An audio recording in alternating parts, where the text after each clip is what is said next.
When we read the book of Exodus chapter 12 in the light of the Last Supper, we shall come to a better appreciation of the Eucharist today. The first Passover was celebrated with the following instructions in Exodus chapter 12. Choose an unblemished male lamb, sacrifice the lamb, spread the blood of the lamb on the doorposts, eat the flesh of the lamb, and keep the Passover as a day of remembrance. Exodus chapter 12, verse 14. However, there was a slight change in this liturgy as at the time of Jesus.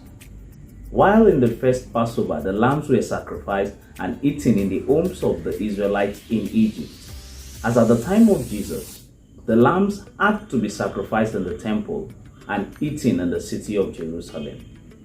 Also, extra biblical sources show that the Jews would drive thin smooth staves of wood through the shoulders of the lamb in order to hang it and skin it, and then another goes through it vertically, which makes it easy to extract the meat afterwards.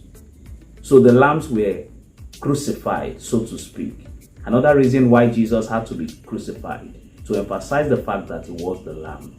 Celebrating with his disciples, who now constitute his new family in the new temple, the upper room, Jesus saw himself as instituting a new Exodus, a new Passover, and offers himself as a lamb to be eaten, since the Passover cannot be complete without eating the flesh of the lamb of sacrifice. This is why participating in the Eucharistic banquet completes the Passover of the new covenant in the holy sacrifice of the Mass. And this brings us to the next typology of how the movement from Egypt to the Promised Land represents our journey of faith. Egypt represents the time we were in bondage of sin. Moses prefigures Jesus, who comes to rescue us. Walking through the Red Sea for the Israelites was their baptism into Moses, but it prefigures our baptism into Christ.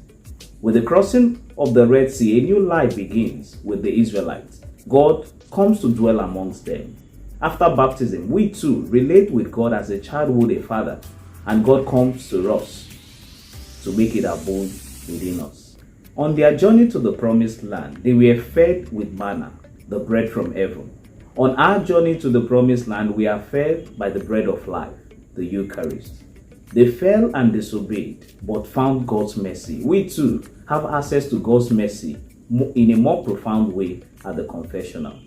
They battled with 7 nations to enter the Promised Land. We too battle with 7 deadly sins.